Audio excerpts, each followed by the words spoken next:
Saudi আরবের এক অন্ধ হাফেজ, তাকে দেখে প্রশ্ন করা হলো, আল্লাহ তোমাকে চোখ দে নাই, তুমি না দেখে আল্লাহর এই কোরআন মুখস্থ করেছ, তুমি বলো আল্লাহ যদি তোমাকে চোখ দে তুমি সর্বপ্রথম কি দেখবে?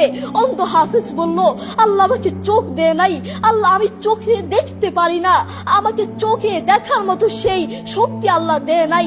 আমাকে যদি আল্লাহ চোখ ফিরিয়ে দে, আমি আল্লাহর কসম করে বলতে পারবো আমি আমার মাকে দেখবো না, আমার কলিজার টুকরো সন্তান আছে আমি সন্তানকে দেখবো না, আমার ভাই আছে, আমার বন্ধু আছে, আমার প্রিয় মানুষ আছে আমি তাদেরকে দেখবো না। আমি দেখবো যেই কোরআন আমি না দেখে মুখস্থ করেছি সেই কোরআন দেখবো, সেই কোরআনের আয়াতগুলো কত সুন্দর তার দিকে তাকাবো। আল্লাহু আকবার। আমরা আমাদের কথা বলছি, আমাদের চোখ থাকতে আমাদের কোরআন পড়ার সময় হয় না। আপনি বলছেন আমি ব্যবসা করি সময় পাই না, কোরআন কোত্থেকে পড়বো? ব্যবসা করি, কোরআন পড়ার সময় পাই না।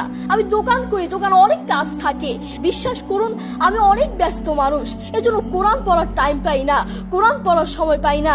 প্রিয় ভাই, আমি আপনাকে বলতে চাই, আপনাকে সময় কে দিয়েছে? আপনাকে সময় কে দিয়েছে? যে আল্লাহ আপনাকে সময় দিয়েছে সেই আল্লাহর জন্য আপনি কোরআন পড়তে পারেন না।